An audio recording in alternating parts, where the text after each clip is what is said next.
So we will real briefly speak of prayer as a gift from God. We'll talk about what it is again and some of the elements of prayer. We'll look at liturgy, like why on earth would I call liturgy the source of my life and the source of all Christian life? And then we'll look at us as the church as being servants and the necessity for that, and what happens if we are not servant-like, okay? So let's start. And I got a couple of videos embedded here. You'll like it. And if we're done early, so be it. Now, you don't need to write down those numbers, but I should have pointed out on the initial screen, you saw references to page numbers in the textbook, okay? So this stuff does correspond to that. If anybody wants a textbook, you're always welcome to it, all right? It might be good additional information. Oftentimes, too, you will see these references from the CCC, Catechism of the Catholic Church. That link is on Canvas underneath my course as course links, and also all the green books in the back of the room. That is not a page number, that's a paragraph number. All church documents, and for that matter, all ancient documents like philosophical documents, Aristotle and such, are not done by page number because page numbers change depending on the book, but paragraph or section numbers never change, all right? So if I ever assign you reading, like sections 2,559 to 2,565, you may have a page and a half. Those are paragraphs probably, okay? But anyway, what I'm talking about today references that too. So if anything sounds confusing, you can go to the book for extra information. You can also go to the catechism for extra information. But here's the thing. You have to admit to yourself that you don't understand a lot about prayer.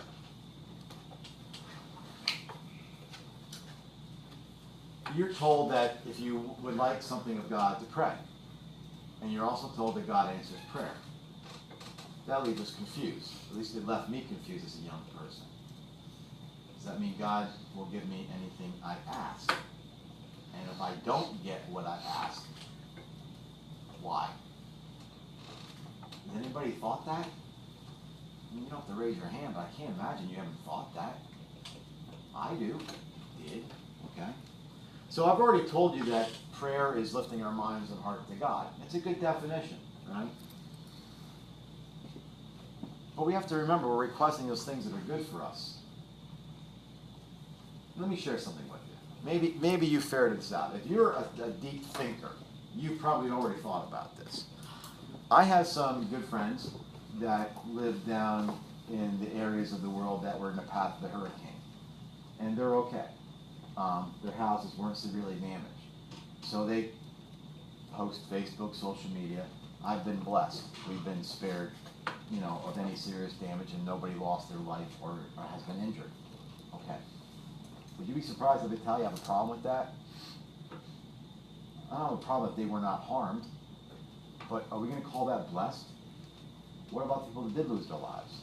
What about the people whose houses were destroyed? Does that make them cursed? Did they do something that was not in God's eyes good, and therefore they didn't get the same reprieve that they did? No. So if I don't look at this right, do you see how so much of your understanding of the Catholic faith is based on a perspective and a worldview that you bring to the table, and you may not be looking at it correctly? Because if you looked at things like that correctly, you should be thinking right now, there's something wrong with that system. Okay? Now, a person who did not suffer any injuries, a person whose house was spared, there's no doubt they should be extremely gracious. Okay? But I'm not going to start weighing out that somebody's prayers were answered and somebody didn't. If somebody has cancer and they went into remission, thank God. All right? But if I start to say, I've been blessed, what do I say to the 4-year-old who does not survive cancer? I don't have anything. So I have to have a different way to understand this. All right? So I think at some point we have to mature as Christians, those of us that are.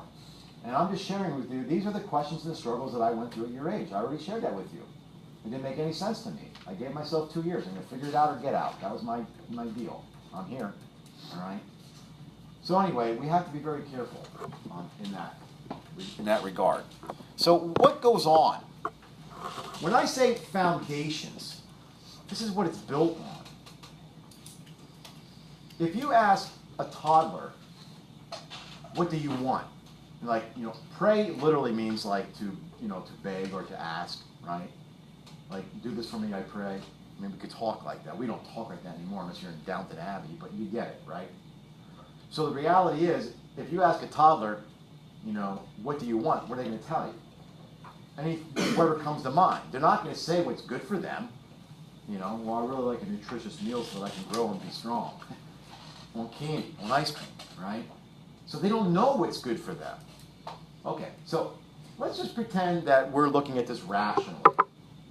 If we believe in a God who's omniscient, all-knowing, he's omnipotent, all-powerful, and he knows what's truly good for us, and we say, Lord, give me what's good for us, we may not know what we're going to get because we're like little toddlers in his eyes, at least, intellectually and spiritually. So we may be asking for things that he knows well out are not good for us. And we're not going to be granted those things because, one, he's not Santa Claus, and two, he's not going to give us something that's not good. But then what are we going to conclude? He didn't answer our prayer. We have no idea, okay? So what does he ask from us? Contrite heart, okay? A contrite heart means that we have remorse for our sins. We're sorry. This is critical in the sacrament of confession. You'll hear this later.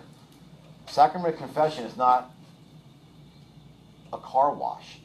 You don't go in the door, the priest absolves you, and you walk out. If there's no remission of sin, then nothing happened. You went in and out of the door. So we have to approach Christ with a contrite heart. Are we sorry for the things that we have fallen short? And my list is pretty steep there. The other thing is humility. In other words, I want you to know right now, and I'll give you a better definition later, but humility means we have a reflective disposition. You know what disposition means? Like how I see myself? I want to be reflective. I want to know. There are times I talk about other people. I do it. It's not something I'm glad about. It's not the favorite part of me. There's no sense hiding that, right? So when we approach God and ask him, first of all, Christ was God, and he himself prayed to his Father, right? Because a prayer is to ask and beseech. And he says, your will, not mine. Why don't we approach prayer like that? Why don't we approach and say, I don't know what's good for me. You give me what's good for me, all right? But I'm sorry for who I am. I'm sorry for the things that I've done. And I'm coming here as a humble person. What is it that you are asking of me? That's a different type of prayer, right? That's different than the Santa Claus. Come on, I really want to go to this college. Please let me go to this college. It's not like you can't pray for those things. But that's not what we're after. Because then what? You don't go to college? Well, God didn't answer my prayer. Or if he did, I don't know how. Maybe that wasn't good for you. Maybe your prayer should be, I don't know what you have for me in the future. Can you put me wherever it is that is necessary for me to be the person you want me to be? Now there's a prayer that don't get answered. All right? Because you're not treating him like Santa Claus. So, anybody see Bruce Almighty? Anybody not see Bruce Almighty? All right. Jim Carrey, Jennifer Aniston, our boyfriend and girlfriend. I don't know if they're engaged. They're boyfriend and girlfriend, we'll say. Carrey's an idiot. Jennifer Aniston's like, her name's Grace in the show, and Jim Carrey's name's Bruce. And he's just a jerk, and he doesn't treat her well, okay? Well, he finally hits bottom. And the scene I'm going to show you is when he's in front of Morgan Freeman, who is God, all right? And God is going to teach him what prayer is. And when he gets it right, listen to how he articulates this. Because two things happen. His heart becomes very contrite, and he becomes very humbled, and then finally, Morgan Freeman, a.k.a. God, says, now you got it. Okay? So let me play this for you. Oh, I lied. You got to wait a minute. St. Augustine. If you want to know what it's like to pray to God, think of what it's like to be a beggar, which is what prayer means, to beg and to plead, right?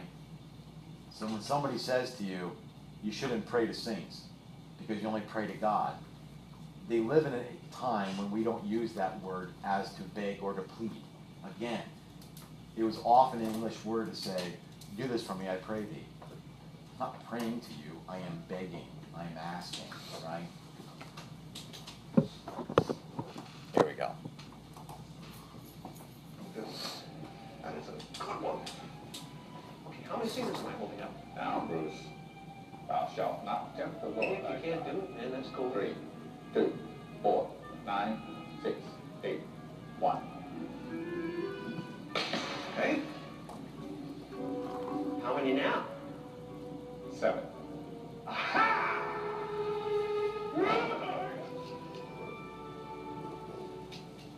What do you want me to do?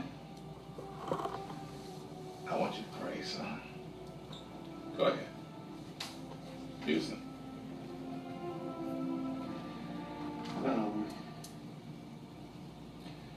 Lord, feed the hungry and bring peace to all of mankind. How's that? Quick. If you want to be Miss America. Now, come on.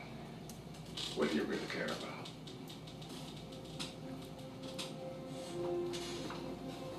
Grace. Grace. You want it back?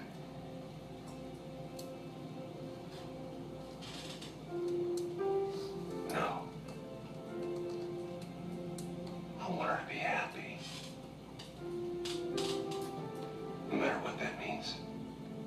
I want her to find someone who'll treat her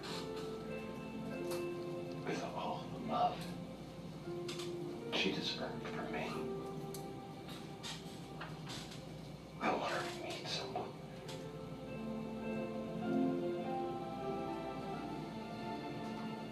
who'll see her always as I do now.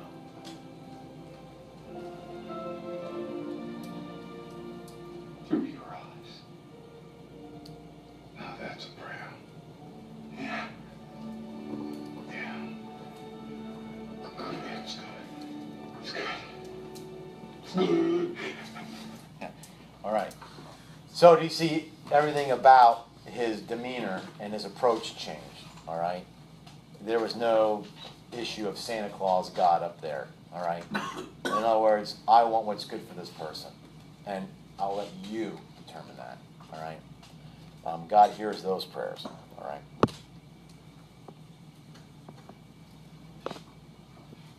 All right. Next slide. Now, this might seem a little odd, for somebody to say that liturgy is the source of the Christian life. Well, there's a couple things that we need to know. One is, liturgy does not exhaust. And when I say that, liturgy does not encompass all that there is of the Christian life. All right? So if we are a Sunday-only Christian, missing is so terrible. All right? If somebody, somebody showed up to my shop once and they were having some difficult times, we started talking to them, and another friend I had that worked for us said, you really should take them to church. And I said, what's that supposed to do? Well, they need God. Yes. But church is not the first place that somebody goes when you are struggling with certain things. Okay? In other words, you wouldn't get the rituals. You wouldn't understand what's going on. It's not that it's not welcoming. That's not the first place you show up. Could you imagine if somebody came from another world? Let's just say that, a Martian shows up on Earth. And they said, what's it like to be in America? Well, I'll take you down to the Tomb of an Unknown Soldier and I'll let you watch this ritual. They wouldn't even know what's going on. They wouldn't understand any of the symbolic gestures that are going on, the significance behind those symbols. If we told them, yes, but this is what an American means. This is what it means to be in America. Do you think they would get it? All right? No. All right? It's not the first encounter. So I'm going to walk you through the 3 steps into this, and then I'll make an analogy with coming into the United States. Just an analogy. The first thing is evangelization. Okay? Nobody is ever going to be attracted to our faith until we evangelize them.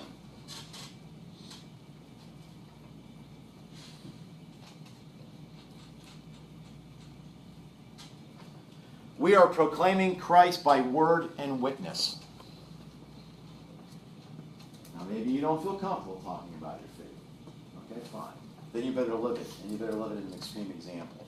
And I have to share those with you. If you're not living your faith radically, then there's an issue. All right? It's okay to say you're starting to work things out. But if you're at that point, if you're at this adolescent understanding of your faith when you're 40, there's issues. All right? There's issues. All right?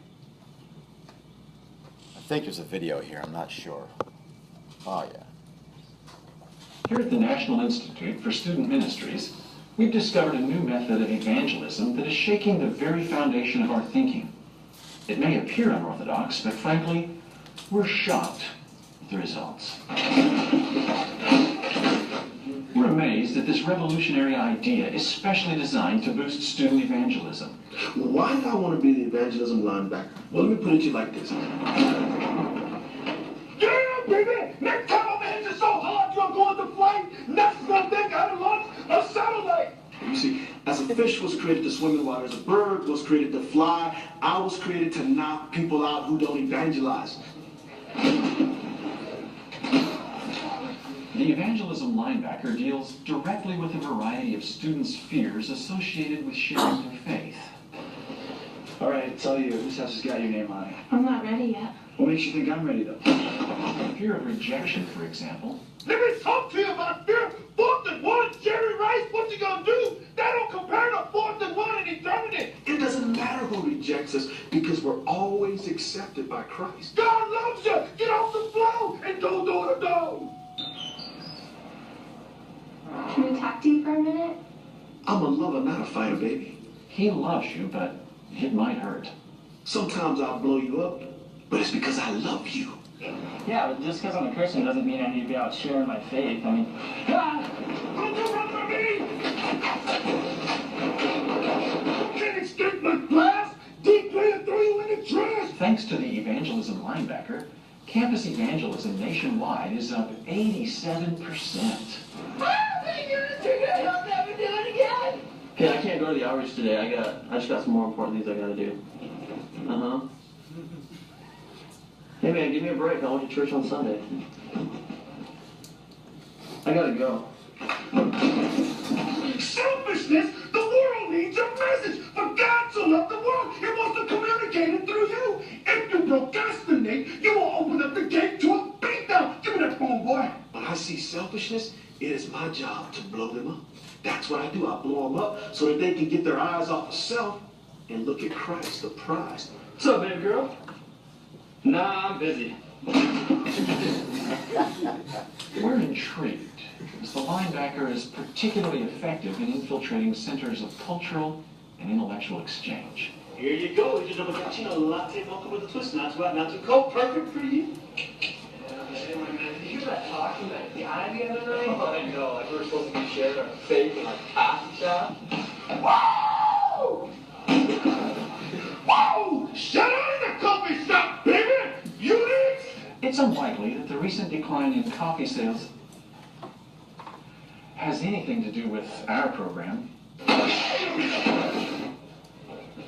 God comes before the fall. That's Old Testament. Old Testament. You know this. Thanks for the coffee, Darren. Hey, well, have a nice day. Your mama raised you better than this boy. Don't let me blow you up no more. You see, I think it's fitting because when people have pride, if they're too prideful to share their faith, what I do is I knocks the pride out of them.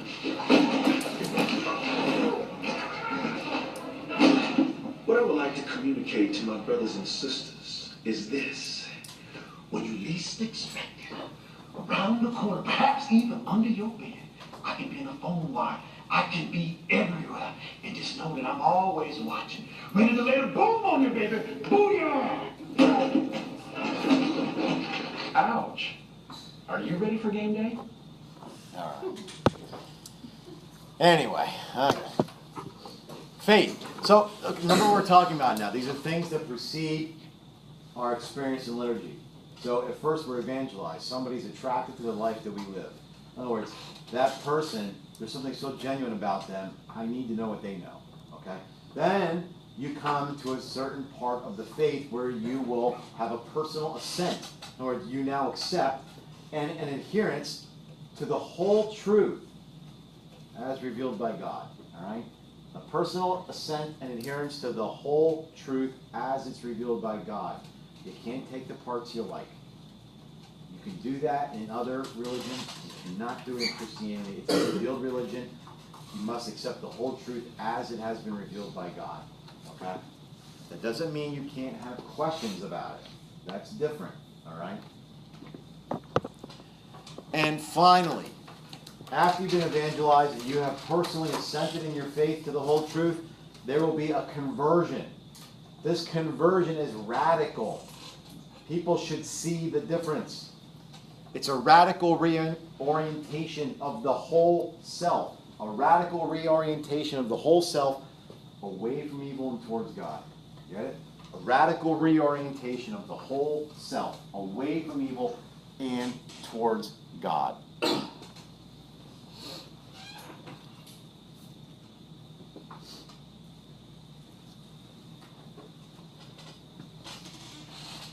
Liturgy is not the first encounter of people responding to grace. Okay? Liturgy is not the first encounter of people responding to grace. The reality is, the reason why it looks unwelcoming, in other words, why don't Catholics allow non-Catholics to go up and receive the Eucharist? Why don't they feel welcome when they show up? I showed you guys, remember the liturgy from St. Justin Martyr. What did he say about receiving the Eucharist, which is a Eucharistic liturgy? Unless you believe as we do, unless you have been baptized, converted, it's not unwelcoming. I get it. The PR is not good. If you drive by certain other churches, they will have signs out front. Communion service Sunday. Everyone welcome. And then you and I start to think, that is very nice. It's kind. Isn't that what Christ would do? That's not what's been revealed. We have none of that in Revelation. All right? So we have to start asking ourselves then, why is not the church appear more welcoming? Here's the answer. The church welcomes anybody. But we welcome you to come and be one of us. Not simply just to walk in the door and think that that's how it works. Now, I'm not trying to make a comment on immigration. Well, let me put it into those terms as an analogy. If somebody's attracted to the freedoms and the liberties that they find in the United States and opportunities that they perceive, right?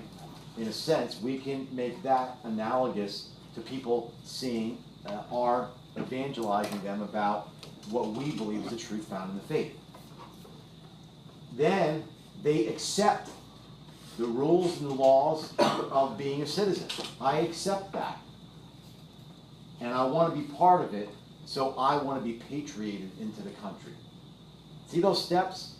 I'm not trying to comment on immigration, but somebody doesn't just walk into this country. What's going on here? This is good. I like this. How about it? Am I one of you now? We'd find that odd. It's that way too with Christianity. You're first brought into it by seeing it in somebody else, us. And then you find out what it is that they believe, and you say, I accept that. I accept the whole truth. And then you're brought in. In that way, the church welcomes everybody. Okay? We just have to understand in those terms. No different if somebody from another country to go down, it doesn't have to be from another world, it could be from another country. If they're to go down and see the ritual that was happening at the Tomb of the Unknown Soldier, it would be foreign to them. There's Judaism among us. Sorry, you looked very, in the zone. I was. What's up, my friend? Do not speak of that. I will not. Well, remember it in 11 minutes. Is that what I yes. Okay. Last slide.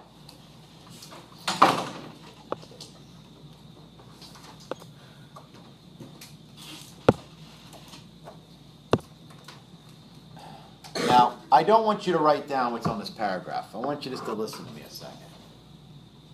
When you and I are baptized in the Trinitarian formula, and it doesn't matter who did it.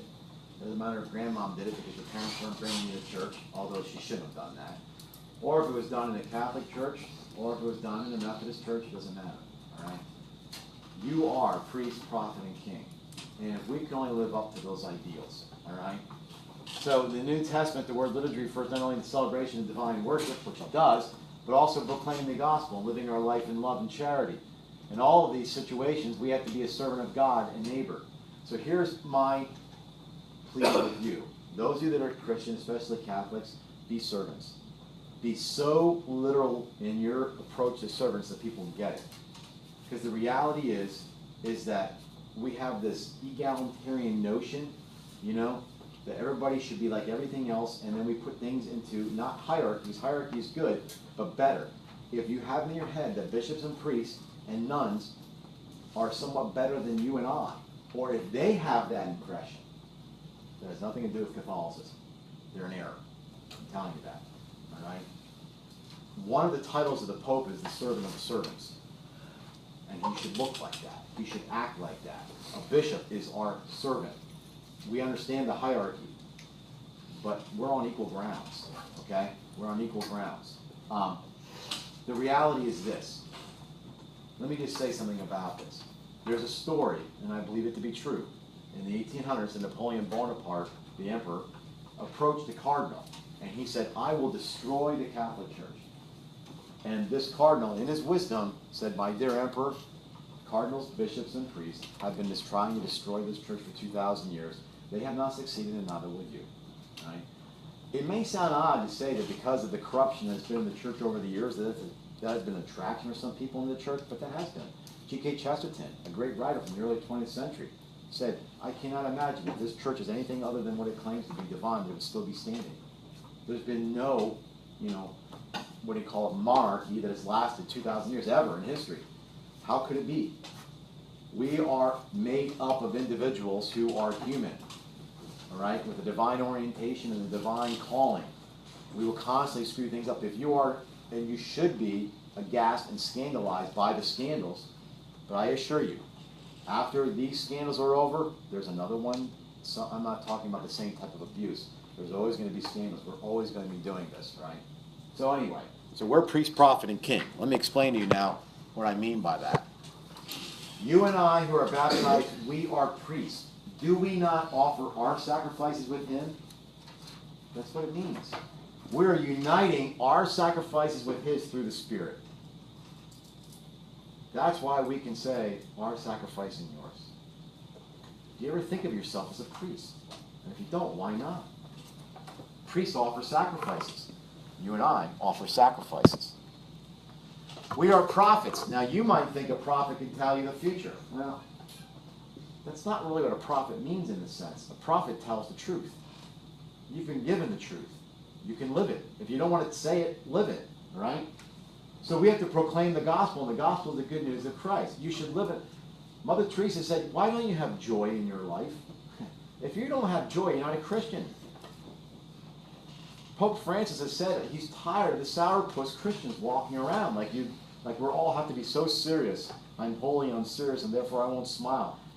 You should be enjoying life. There's actually something I'll talk to you guys about later known as the holy fool. All right? Comes from the Gospels. Comes from the Desert Fathers. And we are kings. We are priests, prophet, and kings. What does a king mean for us? It means that we have to be a service of charity and we carry on the mission of Christ. Do you know why the Jews would not accept him as Messiah? Because for them, the Messiah was to come, be king, and destroy their enemies politically and temporarily here on the earth. And he didn't do that. He came and he died, which is why they say it's folly to the Greeks and just, absurdity to the Jews. So if we want to issue ourselves as kings, we have to, too, be a servant. Now, there's nothing here to write down, but I want you to listen. Because this affects you personally as spiritual beings, okay? Pope Francis, his last name before he was Pope Francis was Bergoglio, okay? He's an Italian who immigrated to Argentina. In what they call, in the conclave, when all the cardinals are there, this is before they vote, They each kind of like talk about what they think somebody should be looking for in the future pope. Okay? So this particular cardinal, Jaime Lucas Ortega, he claims that he has written down what Pope Francis said. Now Pope Francis said, and he says, and this was a longer thing. I only give you a little snippet of it. And he says, this is what made him say, this is the man. Okay? This is the man. Because don't think like they sit around in big circles and they watch where the Holy Spirit fire drops. Okay? If you guys want to know how these apostles they are, but the Pope has chosen, you know, in the New Testament, when after Judas left, they chose Matthias by throwing dice. All right? I mean, so let's not get overly spiritualized. These people are trying to work with the Spirit, but they're trying to discern. So what does he say? Now Pope Francis says, look, when we evangelize, it presupposes a desire for the church, that's us. We've got to come out of ourselves. We can't live in our own little clubs, okay? We have to get out. He says the church is called to come out of herself. You have to go to the peripheries. That means all the little nooks and crannies of the world. And he says not just geographically, but that's important. See, the church doesn't have really good PR on this, but you need to know something. If you want to separate church and state, you want nothing. If the church says, if the United States said, we want you to have nothing to do, no funding, nothing to do with anything that goes on in this country. Do you know that 1 out of every 3 hospitals in the United States is a Catholic-run hospital? 1 out of every 3. You think that would shut down healthcare like tomorrow? Do you know that the Catholic Charities is bigger than Red Cross? That you may not know this, but probably the first people in those hurricane areas were Catholic Charities. They're all over the world. So that's important. But he says it's more than that, right? We've got to go to everywhere that there's sin. You have to be. Everywhere that there's pain, you have to be. Everywhere there's an injustice, you have to be. Everywhere there's ignorance, you have to be. If people are indifferent towards religion, you have to be there. If people are in intellectual currents that are coming against the church, you have to be there. Wherever there's misery, that's where you have to be. Wouldn't that be a different orientation when you start asking yourself, I wonder what I should do in life? He just laid it out. Whatever it is, whatever your job is, why don't you do it under those guises? You want to be an engineer? Fine. Go to an engineer with his pain and injustice and misery and change it. Wouldn't that be something? Right? Because that's really how things work, right? You guys are asking yourselves, I wonder what I should do with my life, right? These are your prayers. I want to go to this college, and if I don't go to that college, then maybe God didn't hear my prayer. Why don't you change your prayer? Why don't you change your prayer by saying, God, I don't know what is good for me, only you know what's good for me. Can you make sure that I go wherever I need to go to do the things you want me to do in life? That's prayer, okay? Then he says, when the church doesn't come out of herself to evangelize, she becomes self-referential. We only look at life on our own terms, and we will get sick, emotionally, physically, spiritually, right? That's pretty profound.